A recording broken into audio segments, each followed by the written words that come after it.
So finally, the corn chowder I was promising all of you all. This is the second time I've made it this summer because the first time the video messed up. So I'm making it for you again, and we absolutely don't mind having it twice in the summertime. So the greatest thing about the chowder is it's just such humble ingredients. Potatoes and carrots and corn and onions and bacon and a little bit of cream, and this is going to be delicious. But the first thing we need to do is get our stock going. And to do that, we need to cut the kernels off 6 ears of corn. So I have my cobs, I have them in my stock pot here. If you are saving your cobs, then throw some extra ones in here. If you have a lot, make a big batch of this stock while you're making it. Pop it in the freezer.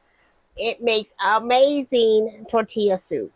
But also, just cook your risotto, your grains, use it as a poaching liquid, soups, stews. There's so many ways to use this beautiful corn stock.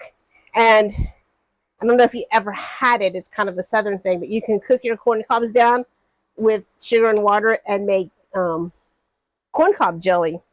So for our soup, we're going to use two of these. These are celeries, 2 celery stalks. But this was just kind of the end of my celery. So I'm just going to go ahead and throw this in here because this is all kinds of great flavor. Normally, I just kind of do the tops and bottoms of my celery. I did the tops and bottoms of my carrot. I'm going to use this onion for the soup. So I'm going to just put half of it into my stock and half of it I'm going to put into our chowder. And for my stock, I'm just going to throw away this outer kind of dirty bit.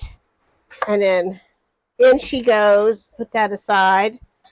I'll put that in there. I'm going to do a couple smashed garlics. I'm going to do some peppercorns. Ooh. And I'm going to throw a bay leaf in there. I'm going to bring this to a boil. I'm going to reduce it to a simmer. And then I'm going to simmer it for 30 to 40 minutes. Now, the last time I made corn chowder, I didn't use all of the stock, so I froze it. And it's still partially frozen, but it's going to thaw out pretty quick in here. So I'm going to go ahead and just bump my stock up with that stock from my freezer. And then I'm going to just cover this with water. So I'm going to take this to the back so I'm not cooking inside. So while my stock is cooking, I'm getting all my mise en place together, and I had to bring it inside. I don't know if you can hear the wind chimes, but the wind picked up and it was messing with my burner. So I have my 6 ears of corn. I've got 2 stalks of celery. You're going to want 1 large carrot, 2 medium or small carrots. I have half of that onion. Bacon, you're going to want, if it's thick cut, about 6 slices. If it's thin cut, 8 to 10. 3 cloves of garlic. I also have 4 Yukon potatoes. And I want to wait till just before I'm going to use these to cut them. If I cut them now, I'm going to have to soak them in water so they don't oxidize and turn brown on me. And I don't want to do this because this potato is going to help give us body to our soup, and it's going to help give us thickness to our soup because we're not doing any flour here.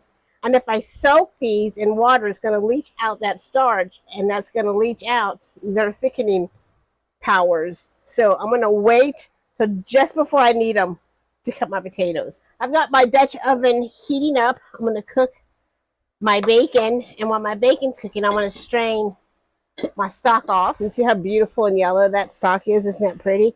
It smells good. It smells like corn. So once your bacon is brown, we're going to remove it. And then you want to leave all but 2 tablespoons of your bacon fat in there. And then I'm going in with my celery, onions, and carrots. And I'm going to let that cook 5 to 7 minutes till everything softens. And while that's cooking, then you can do your potatoes. And then I cut my potatoes in a fairly small dice. Next, I'm going to add my garlic.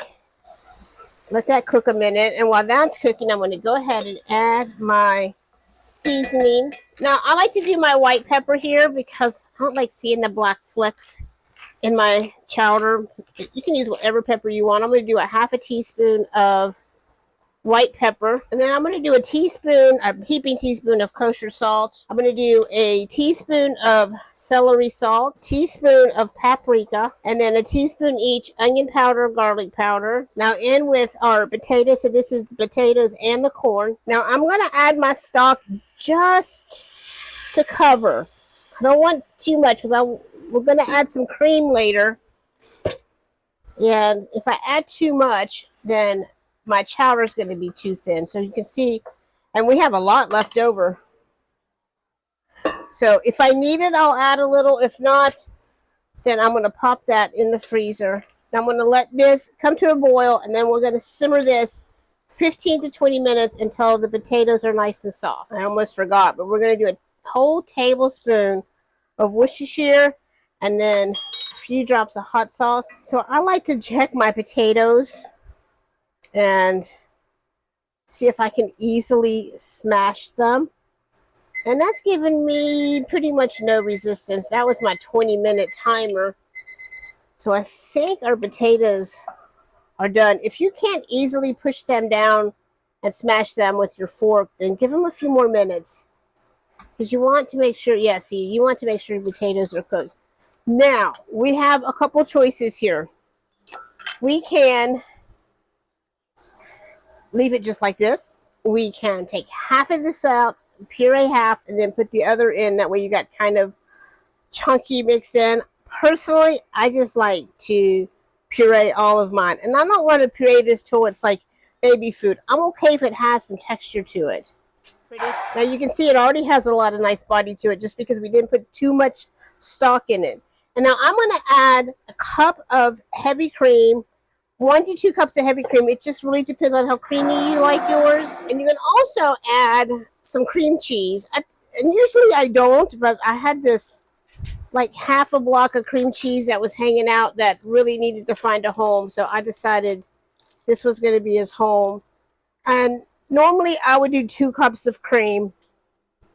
But since I did the cream cheese, I'm just going to do 1 cup of cream. And then we're going to mix that in and taste it. Isn't that pretty? Now, I really do like to make my soups a day ahead because just sitting overnight really brings out their flavors.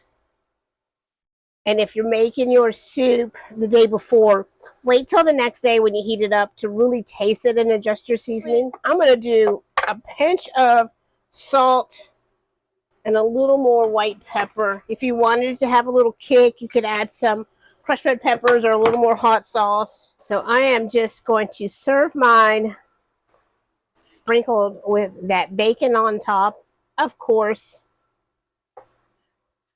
And Billy and I have decided to spend the afternoon eating corn chowder and watching a movie. And there you have it. Your corn chowder. It is so good. I think you're going to love it. It couldn't be more simple, and you make a whole lot of soup with 6 ears of corn. Thanks for watching, y'all. Don't forget to freeze your ears of corn or your cobs of corn. I'll see y'all later. Bye.